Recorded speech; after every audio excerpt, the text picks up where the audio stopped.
दोस्तों मैं शुभम कुमार आप सभी का एग्जाम भाई चैनल में स्वागत करता हूं। दोस्तों बिहार पुलिस के सिलेबस पर आधारित महत्वपूर्ण क्वेश्चनों का संग्रह आप लोगों के लिए मैं लेकर आया हूं दोस्तों। तो अगर आप लोग मेरे चैनल पर नए हैं तो चैनल को सब्सक्राइब कर ले और बेल आइकन को दबा ले दोस्तों।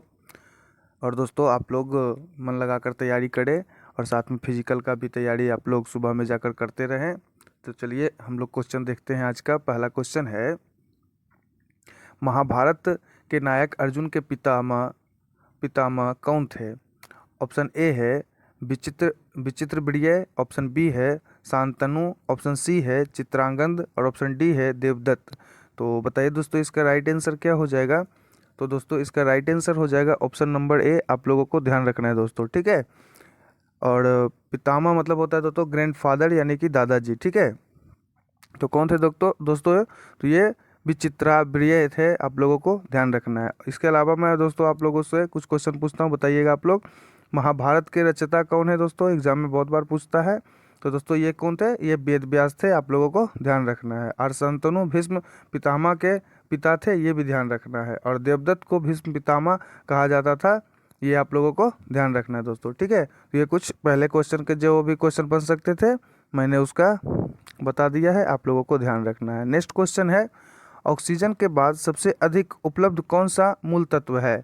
ऑप्शन ए है सिलिकॉन, ऑप्शन बी है कार्बन, ऑप्शन सी है सोडियम और ऑप्शन डी है क्लोरीन।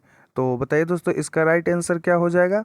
तो दोस्तों इसका राइट आंसर हो जाएगा ऑप्शन नंबर ए। आप लोगों को ध्यान रखना है सिलिकॉन, ठीक है दोस्तों। कि ऑक्सीजन के बाद सबसे ज़्यादा उपलब्ध तत्व कौन सा है? तो ये सिलिकॉन है, आप लोगों को ध्यान रखना है दोस्तों। भूपर पट्टी पर सबसे अधिक मात्रा में ऑक्सीजन होता है, जो कितना होता है लगभग पूछता है एग्जाम में, तो ये 46.8% होता है, आप लोगों को ध्यान रखना है, ठीक है। और दूसरे स्थान पर सिलिकॉन होता है जो 27.72% पाया जाता है। और तीसरे स्थान पर एल्यूमिनियम की मात्रा होती है जो 8.13% पाई जाती है।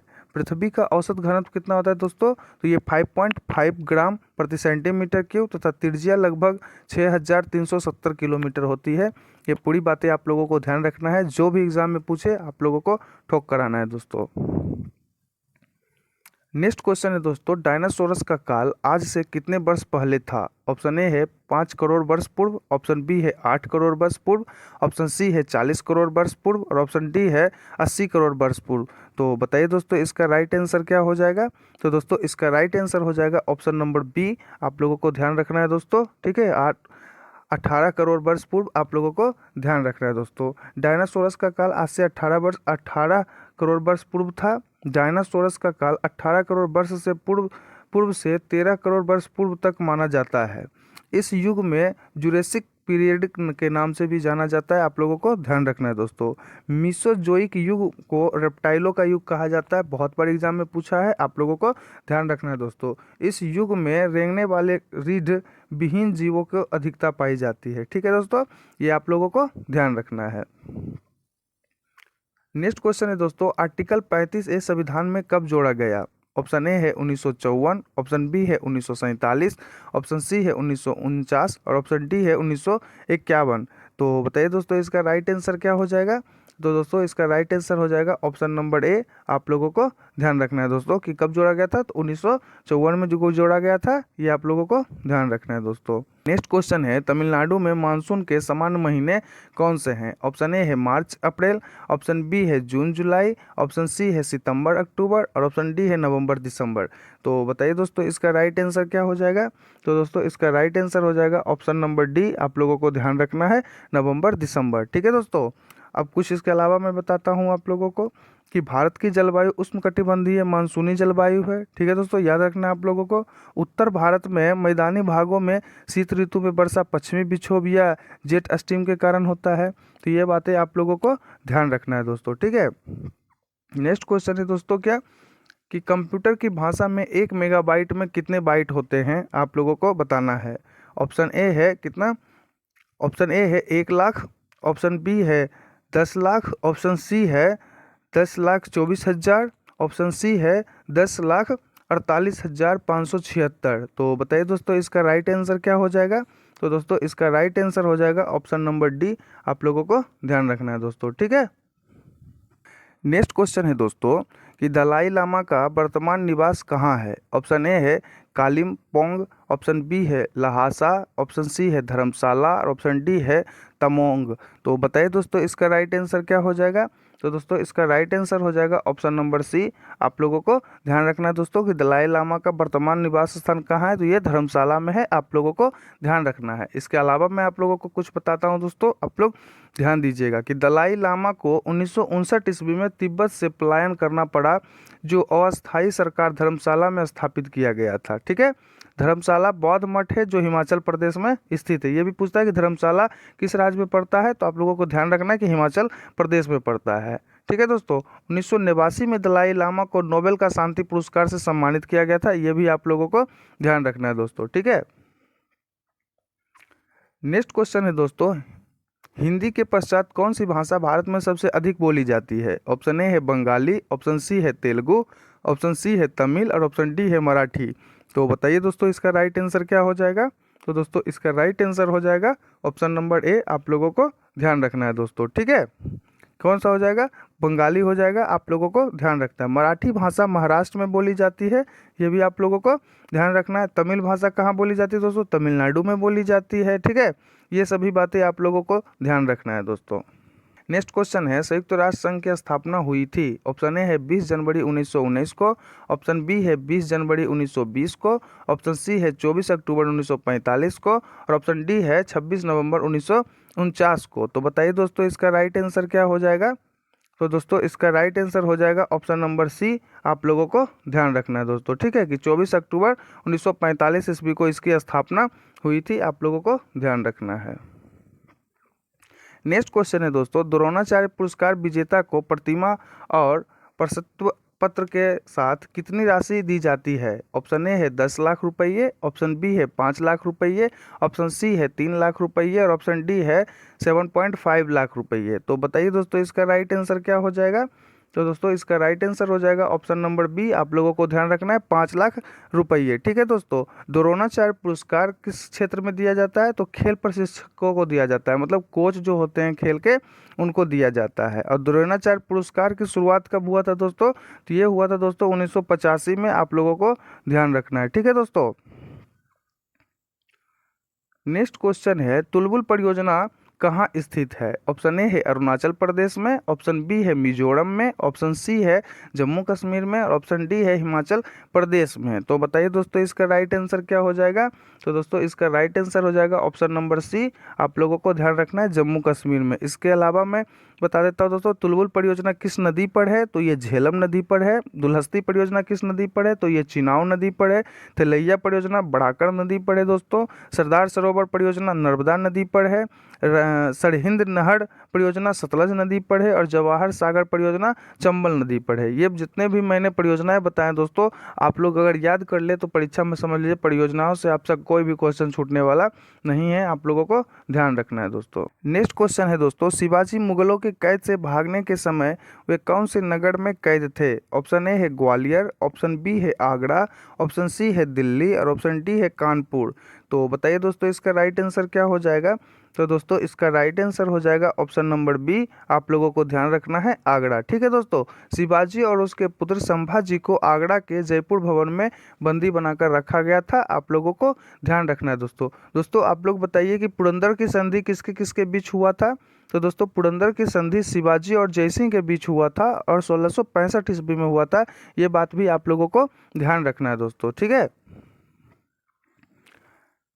नेक्स्ट क्वेश्चन है दोस्तों, ग्वालियर राज्य की स्थापना किसने की थी। ऑप्शन ए है माधवराव सिंधिया, ऑप्शन बी है बाजीराव सिंधिया, ऑप्शन सी है महादाजी सिंधिया और ऑप्शन सी है जीवाजी राव सिंधिया। तो बताइए दोस्तों इसका राइट आंसर क्या हो जाएगा। तो दोस्तों इसका राइट आंसर हो जाएगा ऑप्शन नंबर डी। आप लोगों को ध्यान रखना है जीवाजी राव सिंधिया। ठीक है दोस्तों, महादाजी सिंधिया मराठा साम्राज्य के एक शासक थे जिन्होंने ग्वालियर पर शासन किया था, आप लोगों को ध्यान रखना है दोस्तों। बालाजी बाजीराव के समय में पानीपत की तृतीय युद्ध हुआ था, ये तो इंपॉर्टेंट क्वेश्चन है, याद रखना है दोस्तों। ठीक है, कब हुआ था पानीपत का तृतीय युद्ध, तो 1761 ईस्वी में हुआ था और मराठों का अंतिम पेशवा बाजीराव द्वितीय था, ये आप लोगों को ध्यान रखना है दोस्तों। नेक्स्ट क्वेश्चन है दोस्तों, तैमूर लंग ने किस वर्ष में भारत पर आक्रमण किया? ऑप्शन ए है 1210, ऑप्शन बी है 1398 ईस्वी, ऑप्शन बी है 1492 ईस्वी और ऑप्शन डी है 1526 ईस्वी। तो बताइए दोस्तों इसका राइट आंसर क्या हो जाएगा? तो दोस्तों इसका राइट आंसर हो जाएगा ऑप्शन नंबर बी। आप लोगों को ध्यान रखना है दोस्तों, 1398 ईस्वी। ठीक है, तैमूर लंग बाबर के पूर्वज थे, ये भी आप लोगों को ध्यान रखना है। ख्रीस खान ने 1414 में सैयद वंश की स्थापना किया था, ये भी आप लोगों को ध्यान रखना है। इसके अलावा और कुछ मैं बता दूं दोस्तों कि तैमूर लंग अपने विजय प्रदेश का राज्यपाल ख्रीस खान को बनाया था, ये भी ध्यान रखना है आप लोगों को। नेक्स्ट क्वेश्चन है दोस्तों, राज्य के विधानसभा के छात्रावास के आदेश किसके द्वारा दिए जाते हैं?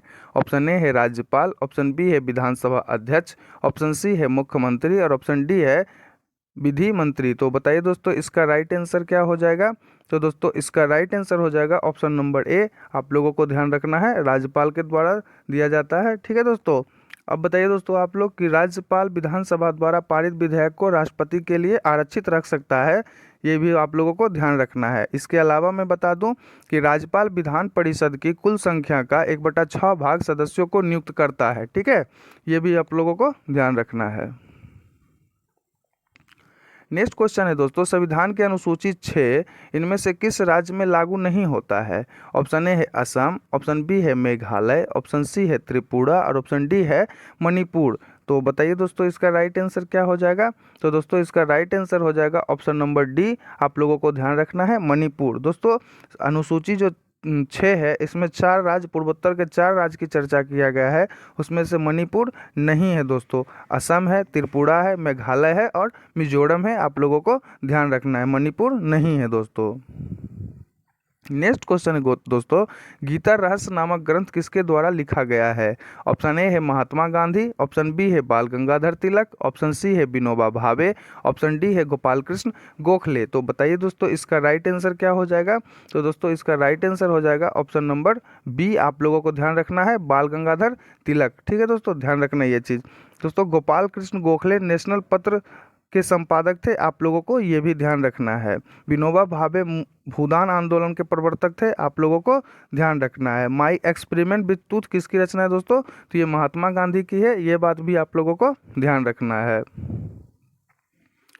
नेक्स्ट क्वेश्चन है, भारत ने अंतिम बार ओलंपिक में हॉकी का स्वर्ण पदक कहाँ जीता था? ऑप्शन ए है अटलांटा, ऑप्शन बी है सियोल, ऑप्शन सी है मॉस्को और ऑप्शन डी है टोक्यो। तो बताइए दोस्तों इसका राइट आंसर क्या हो जाएगा? तो दोस्तों इसका राइट आंसर हो जाएगा ऑप्शन नंबर सी। आप लोगों को ध्यान रखना है, मॉस्को में अंतिम बार स्वर्ण पदक जीता था, आप लोगों को ध्यान रखना है।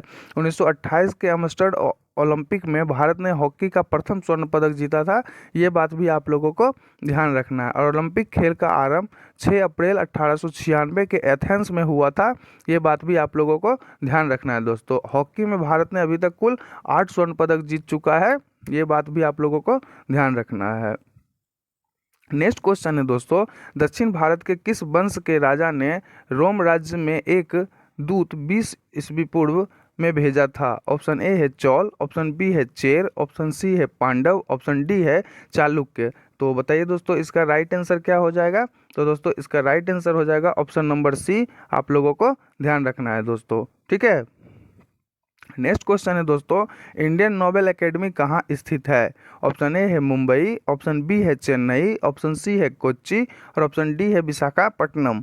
तो बताइए दोस्तों इसका राइट आंसर क्या हो जाएगा? तो दोस्तों इसका राइट आंसर हो जाएगा ऑप्शन नंबर सी, कोच्चि। आप लोगों को ध्यान रखना है दोस्तों। एयरफोर्स एकेडमी कहाँ स्थित है दोस्तों? तो ये हैदराबाद में स्थित है। एलिमेंट्री फ्लाई स्कूल बीदर में स्थित है। नेशनल डिफेंस कॉलेज नई दिल्ली में स्थित है और इंडियन मिलिट्री एकेडमी देहरादून में स्थित है दोस्तों। तो दोस्तों ये लगभग 10 के पर आधारित क्वेश्चन था, आप लोगों को ध्यान रखना है दोस्तों। अगर मेरा वीडियो आप लोगों को अच्छा लगे तो वीडियो को सबसे पहले आप लोग लाइक कीजिए, अपने दोस्तों में शेयर कीजिए और अगर मेरे चैनल पर नए हैं तो इसे सब्सक्राइब कर बेल आइकन को दबा लीजिए। धन्यवाद दोस्तों।